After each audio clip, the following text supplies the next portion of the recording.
নমস্কার বন্ধুরা, নবলোক নাট্য চ্যানেলের পক্ষ থেকে আপনাদের জানাই অনেক অনেক ধন্যবাদ। যারা এই চ্যানেলটি নতুন দেখছেন তাদের কাছে অনুরোধ করব, নতুন নতুন ভিডিও পেতে অবশ্যই আমাদের এই চ্যানেলটিকে সাবস্ক্রাইব করে দেবেন। আজ আপনাদের সামনে নতুন একটা গল্প নিয়ে এসেছি বন্ধুরা। সেই গল্পটির নাম দুষ্টু রাক্ষসের শেষ পরিণতি। ভিডিওটি শেষ পর্যন্ত অবশ্যই দেখবেন। আজ থেকে অনেক বছর আগের কথা। চারিদিকে সবুজ ঘন বন, গাছপালায় ঘেরা ছোট্ট একটি গ্রাম, প্রত্যন্ত গ্রাম। সেই গ্রামে বাস করত এক আদিবাসী ভুবন সর্দার ও তার বউ মুনিয়া সর্দার এবং একমাত্র ছেলে বুধন। ভুবন সর্দার পরের জমিতে কাজ করে কোনো মতে সংসার চালাত। গ্রামে যখন কাজ থাকতো না তখন কাজের খোঁজে ভিন দেশে পাড়ি দিত। সেখানে দিন 15 কাজ করে আবার সে বাড়ি ফিরে আসত।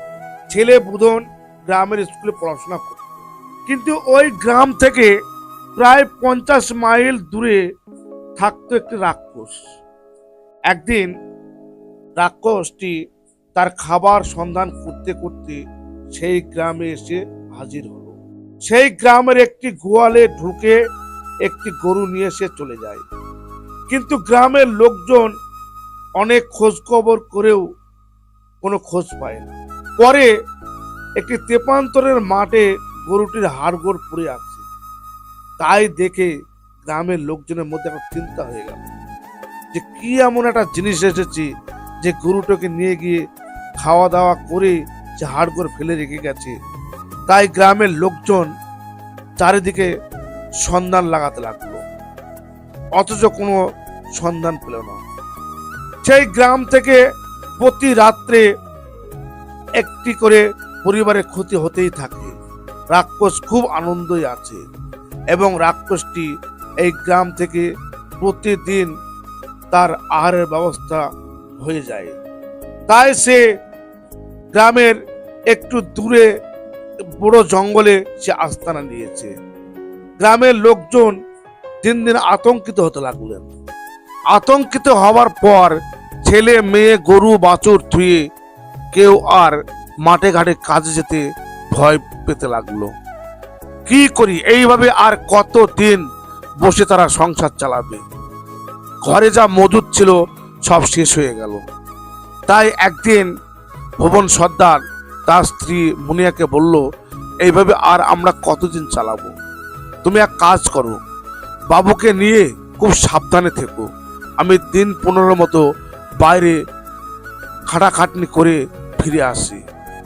তাই ভুবন সর্দার তার স্ত্রী মুনিয়াকে সবকিছু বুঝিয়ে পাড়িয়ে গ্রামের আরো কিছু 5-10টা পুরুষ একসাথে বেরিয়ে পড়ল ভিন দেশে কাজ করবার জন্য।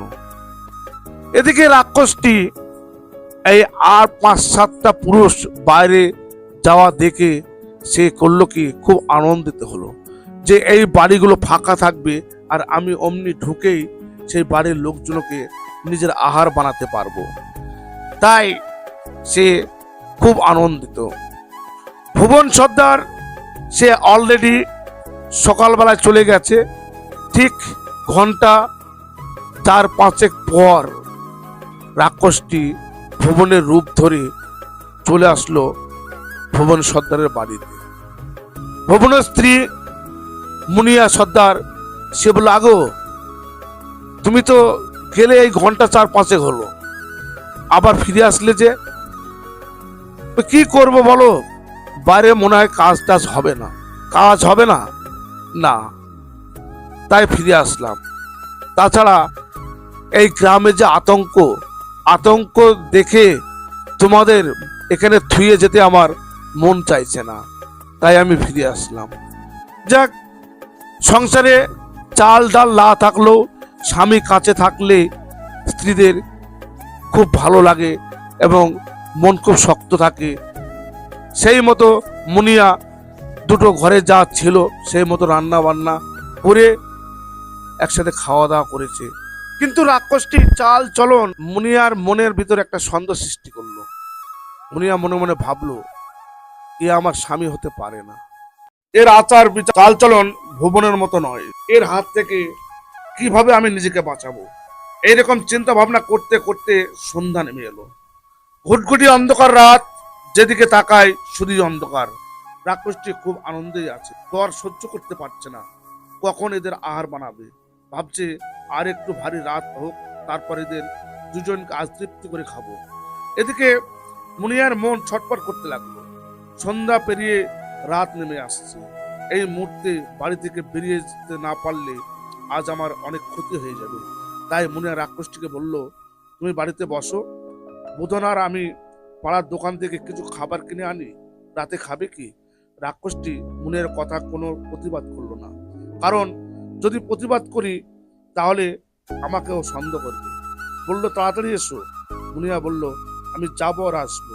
এই বলে সে বাড়ি থেকে বেরিয়ে গেল। মুনিয়া গ্রামের ভিতর গিয়ে তার স্বামীর মতো যার 5টা পুরুষ কাজে গিয়েছে তাদের কাছে খোঁজ নিতে লাগলো। খোঁজ নিয়ে জানতে পারলো তারা কেউ বাড়ি ফিরে আসে। তার যে সন্দেহ জেগেছিল এটা কনফার্ম হয়ে গেল, কেননা তারা 5টা পুরুষ যখন বাড়ি আসেনি, আমার স্বামীও আসতে পারে না, এ কোনোদিনই আমার স্বামী হতে পারে না। তাই পাড়ার ও গ্রামের লোকজনকে এক জায়গায় ডাকলো, ডেকে ঘটনাটি সব খুলে বললো। খুলে বলার পর পাড়ার লোকজন সব একসাথে মশাল জ্বালিয়ে এক প্যাক করে এগোতে লাগলো। কিন্তু পাড়ার এক মোড়ল সে বললে, তোরা এত হুটোপাটা করিস না, কারণ ওই ঘরের ভিতরকে দিকে আসতে হবে সত্যি ভুবন কিনা। তারপর একটা দুটো লোককে পাঠিয়ে দিল। পাঠিয়ে দেওয়ার পর ঘরের বেড়া সরিয়ে দেখতে পেল যে সে ভুবন নয়, সে রাক্ষসের মূর্তি ধরে অলরেডি বসে আছে। তখন ওই দুটি লোক চুপি চুপি এসে মোড়লকে বলল, মোড়ল মশাই, আপনি যা বলেছেন সেটাই ঠিক, এ ভুবন নয়, এ একটা রাক্ষস। এই রাক্ষসটাই আমাদের গ্রামের প্রতিদিন ক্ষতি করছে, এই রাক্ষসটাকে আর ছাড়া যাবে না। তখন গ্রামের লোক হইচই বাঁধিয়ে চারিদিকে মশাল জ্বালিয়ে সেই বাড়িটির ভিতরে আগুন লাগিয়ে দিল। আগুন লাগানোর পর সে দাও দাও করে আগুন জ্বলতে লাগলো। সেই রাক্ষসটি সে আগুনে পুড়ে ছাই হয়ে গেল এবং রাক্ষসটির হাত থেকে মুনিয়া এবং বুধন বেঁচেও গেল। আজ এই পর্যন্ত বন্ধুরা, আবার দেখা হবে পরবর্তী ভিডিও। নমস্কার।